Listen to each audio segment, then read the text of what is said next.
Today is the 34th Sunday of the year. It's the Feast of Christ the King. It is the last Sunday in the liturgical calendar. At first blush, the Gospel is an odd text to choose when we celebrate Christ the King, the kingdom of God triumphant. It's taken from Luke chapter 23, verses 35 through 43. The scene is one of utter devastation, dereliction. Jesus nailed to a cross in the last minutes of his life. The leaders of the people mocking him. A sign over his head saying, "The King of the Jews." The soldiers holding him out in contempt. The only sympathetic voice is that of one of the criminals being crucified with him.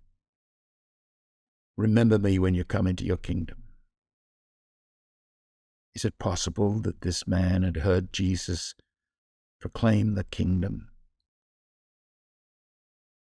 I think it's a lovely thought, actually. The question arises, what sort of a king, what sort of a kingdom is being revealed here? It's an important question for us generally as Christians, but specifically it's an important question in understanding Luke's gospel. Luke actually explicitly mentions the kingdom of God 40 times, at least 40 times. And in his Acts of the Apostles, for example, in Ephesus, St. Paul spends 3 months going to the synagogue there, proclaiming with boldness the kingdom of God. It's front and center of the proclamation of the good news.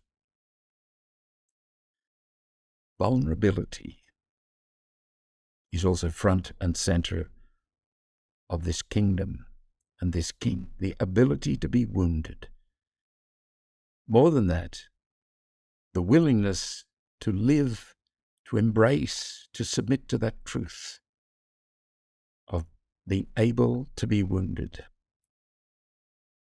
Is it possible as human beings to avoid vulnerability, yet still love and be loved? That central experience of loving and being loved actually surfaces the innate reality, that attribute of our humanity, which we call vulnerability. Is it possible to love without being vulnerable? Is it possible to be loved without being vulnerable?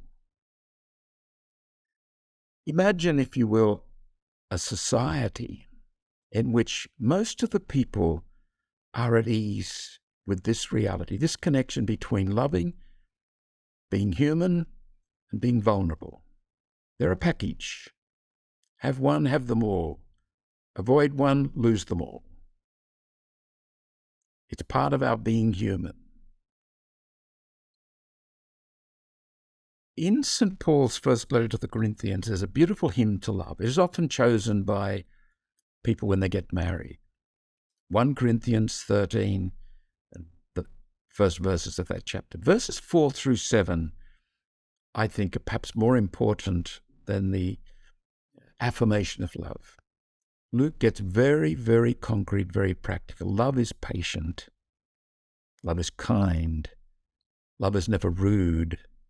Love delights in the truth. Love endures all things, etc. Here's a thought experiment. For the word love, substitute the word vulnerability. Vulnerability is patient. Vulnerability is kind. Vulnerability is never rude. Vulnerability delights in the truth, and so on. Vulnerability is part of our being made in the image and likeness of God. It is an essential part of becoming human. Here's a question. How many people do you know whom you think have fully embraced their vulnerability? especially men. And another question: